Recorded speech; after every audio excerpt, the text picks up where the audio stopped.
అందరూ కూడా బయటికి 11 మంది జమ చేయండి. సత్యదేవాయ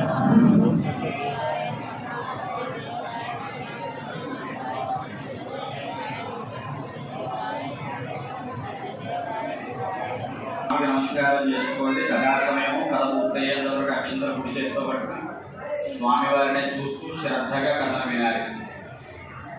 సత్యనారాయణ స్వామి, మేము చేసే వ్రతాన్ని నీవు చూడాలి, మేము చేసే గోవిందనామస్మరణ నీవు వినాలి, మా కోరికలన్నీ నెరవేర్చాలని స్వామికి దండం పెట్టుకుని గట్టిగా గోవిందానండి. గోవిందా నమస్కారం చేసుకోండి. శ్రీరస్తు శుభమస్తు విఘ్నమస్తు. అస్మత్శ్రీ గురుచరణారవిందాభ్యాం నమః. జ్ఞానానందమయ దేవ నిర్మలస్ఫటికాకృతి.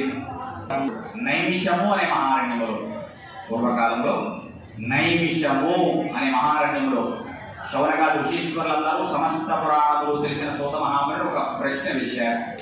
సూత మహానుభావ, ఈ భూలోకంలో ఉన్న ప్రజల కష్టములన్నీ తొలగిపోవడానికి ఏదైనా సులభమైన వ్రతము కానీ తపస్సు కానీ ఉంటే తెలియజేయవలసిందని కోరారు. సూత మహాముని చెబుతున్నారు, మీరు నన్ను అడిగిన ప్రశ్న వైకుంఠంలో శ్రీ మహావిష్ణువును నారద మహాముని ఇదివరకు అడిగి ఉన్నారు.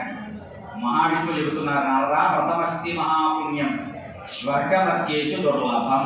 వ్రతములలో కల్లా దుర్లభమైనటువంటిది, పవిత్రమైనటువంటిది స్వర్గ మధ్య పాతాళ లోకములకెల్లా ఆచరించదగినటువంటిది, చాలా సులభమైనటువంటిది సత్యనారాయణ స్వామి వ్రతము ఒకటి కలదయ్యా నారద.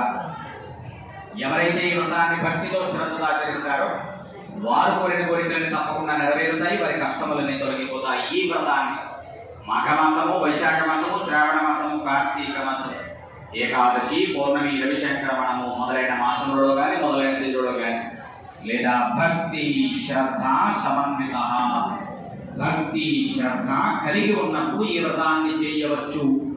ఈ వ్రతము చేయడానికి ముందుగా గణపతి పూజ చేసి నవగ్రహ మండపారాధన చేసి మండపానికి మధ్యగా సత్యనారాయణ స్వామి ఆవాహన చేసుకోవాలి. యథావిధిగా స్వామికి పూజ చేసి శ్రద్ధగా కథను వినాలి. కథంతా పూర్తయిన తర్వాత స్వామికి ఇష్టమైన ప్రసాదం గోధుమశక చూర్ణకం, గోధుమ రవ్వతో తయారు చేసిన ప్రసాదాన్ని స్వామికి నైవేద్యంగా సమర్పించాలి. వ్రతము చేసిన వారు తప్పనిసరిగా ప్రసాదం స్వీకరించాలి. వచ్చిన బంధుమిత్రులు అందరికీ ప్రసాదాన్ని పంచి వారి ఆశీర్వచనములు తీసుకోవాలి. వ్రతం చేయించిన బ్రాహ్మణుడికి, కథ చెప్పిన గురువు గారికి ఈ వ్రత మండపాన్ని దానము చేసి వారికి పంచి కొనువ దక్షిణ దాములాలి సంపూర్ణంగా వ్రతశాంతి చేసుకుని ఆ రోజంతయు కూడా సత్యదేవాయ నమః, సత్యదేవాయ నమః అని స్వామి నామాన్ని స్మరిస్తూ ఎవరైతే విధంగా వ్రతాన్ని ఆచరిస్తారో వారు కోరిన కోరికలన్నీ తప్పకుండా నెరవేరుతాయి, వారి కష్టములన్నీ తొలగిపోతాయి. నారద, ఇది సత్యము. వైకుంఠంలో శ్రీ మహావిష్ణువు